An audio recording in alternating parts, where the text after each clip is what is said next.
Hi everyone, welcome to my channel. ಆರು ಇವತ್ತು terrace ಮೇಲೆ ಹೋಗೋದು ಪ್ರಾಕ್ಟೀಸ್ ಮಾಡ್ತಾ ಇದ್ದಾಳೆ. ನೋಡು, ಈ ತರ ಅವಳು ಏರ್ತಾ ಇದ್ದಾಳೆ. ನಾನು ಆಕೆಗೆ ಯಾವಾಗ್ಲೂ ಎತ್ಕೊಂಡು ಏರೋದು, ಬಟ್ ಚಿನ್ನಮ್ಮ ಯಾವಾಗ್ಲೂ ಏರ್ತಾಳೆ, ಅದು ನೋಡ್ಕೊಂಡು ಆಕೆ ಏರಿದಾಳೆ. ಸೊ ತುಂಬಾ ಖುಷಿ ಆಗ್ತಾ ಇದ್ದಾಳೆ, ಯಾಕಂದ್ರೆ ಅವಳು ಇಷ್ಟೊಂದು ಮ್ಯಾಗ್ ಬಂದಿದ್ದಾಳಂತ ಅಂಬಗಲಚ್ಚಿ. ಸೊ ನೋಡಿ, ಈ ತರ ಅವಳು ಆಡ್ತಾ. ಸಾಯಂಕಾಲ ಆದ ಮೇಲೆ ಮತ್ತೆ ಭೂಮಿಗೆ ಮತ್ತೆ ಆರ್ವಿಗೆ ಮತ್ತೆ ಹಸಿವು ಆಗಿತ್ತು. ಸೊ ಅದಕ್ಕಾಗಿ ಈ ತರ ಅವರು ಅಡ್ಡಿ ಮಾಡ್ತಾ ಇದ್ರು. ಅಂದ್ರೆ ನಮ್ ಚಿನ್ನಮ್ಮಗೆ ಹಸು ಆತಂದ್ರೆ ಬೇಗ ಹೇಳೋದೇ ಇಲ್ಲ ಫ್ರೆಂಡ್ಸ್. ನನಗೆ ಚಾಕಿ ಬೇಕು, ವೇಫರ್ಸ್ ಬೇಕು, ಈ ತರ ಹೇಳ್ತಾ ಇದ್ದಾಳೆ. ಬಟ್ ನನಗೆ ಊಟ ಬೇಕು, ಊಟ ಮಾಡ್ತೀನಿ ಅಂತ ಹೇಳೋದೇ ಇಲ್ಲ. ಅದಕ್ಕಾಗಿ ನಾನೇ ಒಂದು ಮ್ಯಾಗಿ ಮಾಡಬೇಕು ಅಂತ ಅನ್ಕೊಂಡಿದ್ದೆ. ಯಾಕಂದ್ರೆ ತುಂಬಾ ಮೋಡ ಕೂಡ ಆಗಿತ್ತು, ಮಳೆ ಬರೋ ತರ. ಸೊ ಮ್ಯಾಗಿ ಮಾಡಿದ್ರೆ ತುಂಬಾ ಇಷ್ಟಪಟ್ಟು ತಿಂತಾರ ಅನ್ಕೊಂಡು ಮ್ಯಾಗಿ ಮಾಡಬೇಕು ರೆಡಿ ಮಾಡಿದೆ. ಸೊ ಅದಕ್ಕಾಗಿ ಅವರಿಗೆ ತಳಗಡೆ ಕರ್ಕೊಂಡು ಹೊಂಟಿದೆ. ಇದು ಎಲ್ಲ ಸ್ವಲ್ಪ ಕಾಳು ಕೂಡ ಮುಗ್ಸೊಂಡಿದೆ.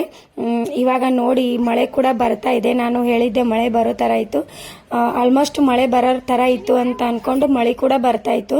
ಈ ತರ ಅವರಿಗೆ ಕಟ್ಟಿ ಬಲ್ಲಿ ಬಿಟ್ಟು, ಇಲ್ಲಿ ನಮ್ಮ ಮನೆಯಲ್ಲಿ ಕಟ್ಟಿ ಇದೆ, ಅಲ್ಲಿ ಚೆನ್ನಾಗಿ ಅವರು ಆಡ್ತಾ ಇರ್ತಾರೆ ಇಬ್ರು. ಸೊ ಅವರಿಗೆ ಕಟ್ಟಿ ಬಲ್ಲಿ ಬಿಟ್ಟು ನಾನು ಮ್ಯಾಗಿ ಮಾಡ್ತಾ ಇದ್ದೆ. ನೋಡಿ, ಮಳೆ ತುಂಬಾ ಚೆನ್ನಾಗಿ ಬರ್ತಾ ಇತ್ತು. ಮ್ಯಾಗಿ ಅಂದ್ರೆ ಭೂಮಿಗೆ ತುಂಬಾ ಅಂದ್ರೆ ತುಂಬಾ ಇಷ್ಟ, ನನಗೂ ಕೂಡ ಇಷ್ಟ. ಬಟ್ ನಾನು ಜಾಸ್ತಿ ಮಾಡೋದಿಲ್ಲ ಫ್ರೆಂಡ್ಸ್, ಯಾಕಂದ್ರೆ ಮ್ಯಾಗಿ ತಿಂತಾಳೆ ಬಟ್ ಊಟ ಸರಿಯಾಗಿ ಮಾಡಲ್ಲ. ಅದಕ್ಕಾಗಿ ಹುಡುಗರದು ತುಂಬಾ ಪ್ರಾಬ್ಲಮ್ ಇರುತ್ತೆ, ಅವರಿಗೆ ದಿನಾಲೂ ವೆರೈಟಿ ಬೇಕು. ಸೊ ಈ ತರ ನಾನು ಮ್ಯಾಗಿ ಮಾಡಿದ್ದೀನಿ. ಚಿನ್ನು, ಆರು ಮತ್ತಂದ್ರೆ ಎಲ್ಲರೂ ತಿಂತಾ ಇದ್ದಾರೆ, ನಾನು ಕೂಡ ತಿಂತಾ ಇದ್ದೆ. ಆರುವಿಗೆ ತಿನ್ನೋಕೆ ಬರೋದಿಲ್ಲ ಅಂತ ತಾತ ಅವರಿಗೆ ತಿನ್ನಿಸ್ತಾ ಇದ್ರು. ಇಲ್ಲಿ ಒಂದು ತುಂಬಾ ಕ್ಯೂಟ್ ಮತ್ತೆ ಪುಟ್ಟು ಪಾಪ ನೋಡ್ತಾ ಇದ್ದೀರಾ. ಈ ಪುಟ್ಟು ಪಾಪ ಯಾವ ಪಕ್ಷಿದು ಅಂತ ನೀವು ಕಮೆಂಟ್ ಮಾಡಿ ಖಂಡಿತ ತಿಳಿಸಿ ಫ್ರೆಂಡ್ಸ್. ಇದು ನಾನು ಕಮೆಂಟ್ ಅಲ್ಲಿ ನಿಮ್ಗೆ ನೆಕ್ಸ್ಟ್ ವಿಡಿಯೋಲಿ ಹೇಳ್ತೀನಿ, ಇದು ಸಣ್ಣ ಪಾಪ ಯಾವುದು ಅಂತ.